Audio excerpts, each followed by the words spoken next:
Hello and welcome back to Kim Reads as we continue with Sleeping Beauty and Other Stories. The Emperor's New Clothes by Hans Christian Andersen.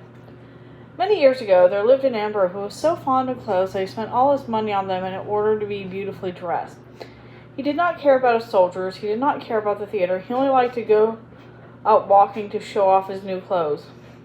He had a coat for every hour of the day, and just as they say of a king, he is in the council chamber. Here they always say, the emperor is in the wardrobe. In the great city where he lived, there was always something going on. Every day many strangers came there. One day, two imposters arrived who gave themselves out as weavers and said that they knew how to manufacture the most beautiful clothes imaginable. Not only was their texture and pattern commonly beautiful, but the clothes, which were made of the stuff, possessed this wonderful property, which they were invisible to anyone who was not fit for his office or who was unpardonably stupid.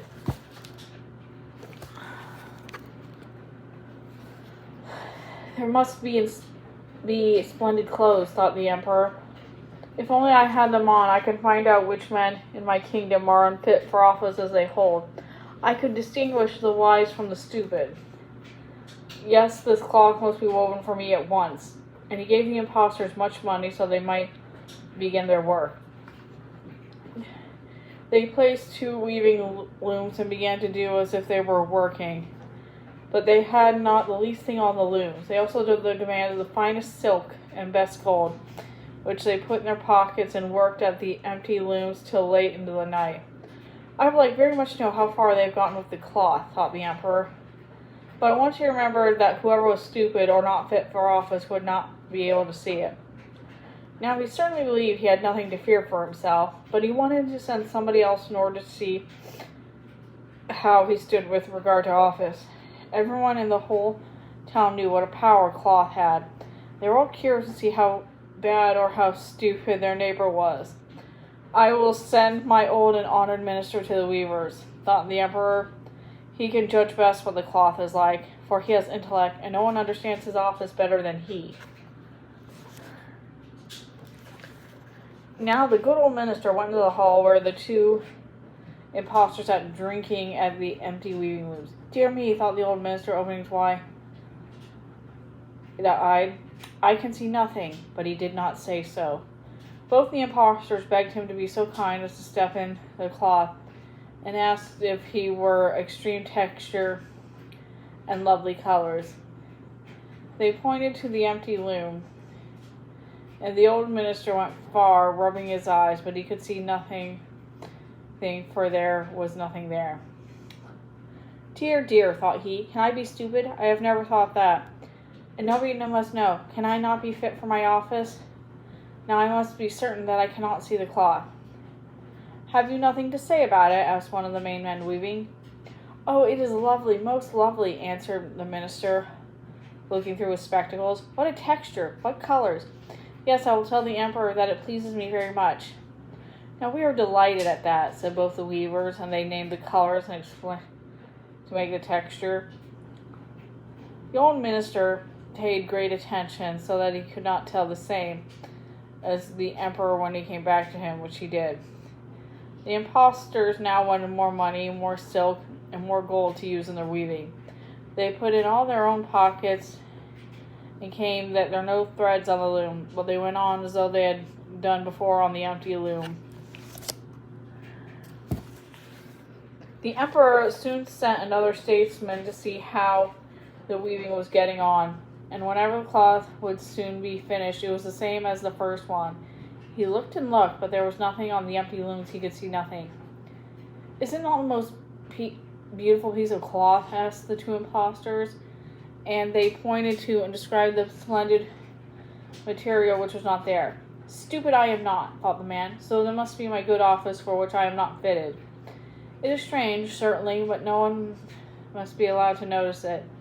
And so he praised the cloth, which he did not see, and expressed to them his delight at the beautiful colors and the splendid texture. Yes, it is quite beautiful, he said over the emperor. Everybody in town was talking of the magnificent cloth. Now the emperor wanted to see himself while it was still on the loom. with a great crowd of select followers, amongst whom were those worthy statesmen who had already been there before. He went to the cunning sponsors, who were now weaving with all their might, but without fibre or thread. "It is not splendid," said both the old statesmen who had already been there. "See, your majesty, what texture, what colors." And they pointed to the empty loom, for they believed that the others could see the cloth well. "What?" thought the emperor. "I can see nothing. This is indeed horrible. Am I stupid? Am I not fit for emperor? That is the most dreadful thing that could happen to me." "Oh, it is very beautiful," he said out loud. "It is my gracious approval." And then he nodded pleasantly and examined the empty loom, for which he could say that he could see nothing. His whole court rounded him looked and saw no more than the others, but they all said, like the emperor, "Oh, it is beautiful." And they advised him to wear these new and magnificent clothes for the first time at the great procession which was soon to take place. "Splendid, lovely, most beautiful," went from mouth to mouth. Everyone seemed delighted over them, and the emperor gave to the impostors the title court weavers to the emperors. Through the whole of the night before the morning on which the procession was to take place, the impostors were up and working by the light of no more than 16 candles. The people could see they were busy making the emperor's new clothes ready. They pretended they were making cloth from the loom, cut with huge scissors in the air, sewed with needles, without thread, and then at last said, "Now the clothes are finished." The emperor came with his most distinguished knights, and each impostor came up with his arm just as he were holding something. And he said, "Here are the breeches, here's the coat, here is the cloak," and so on. Spun clothes are so comfortable that one would imagine one had nothing on at all. But that's the beauty of it, said all the knights, but they could see nothing, for there was nothing there. "Will it please your majesty to graciously take off the clothes?" cried the impostors. Then we put on the new clothes, stand before the mirror. The emperor took off all his clothes, and the impostors placed themselves before him, as if they were putting on each part of his new clothing as was ready. And the emperor turned on and bent himself in front of the mirror. "How beautifully they fit! How well they sit!" said everyone. "What material? What colors? Is it a gorgeous suit?" "They are waiting outside of the canopy which your majesty is said to have worn with you over the procession," announced the master of ceremonies. "Look, I am ready," said the emperor. "Doesn't it suit me well?"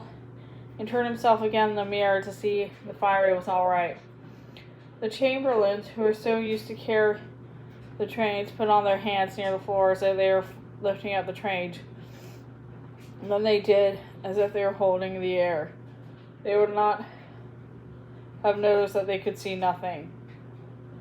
So the emperor went to the procession under the splendid canopy, and all the people in the streets at the window said, "How matchless are the emperor's new clothes!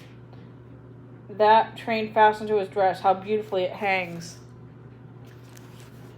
No one wished it to be noticed that he could see nothing, for then he would have been unfit for office, or else very stupid. None of the emperor's clothes had met with such approval as these has. "But he has nothing on," said a little child at last. "Just listen to the innocent child," said the father, and each one whispered to his neighbor what the child had said. "But he has nothing on," the whole lot of people called out at last. This struck the emperor, for it seemed to him as if they were right, but he thought to himself, "I must go on with the procession now." And the chamberlain walked along, still more uprightly, holding the train, which was there was nothing there at all. And this particular version ends there. So, see you later.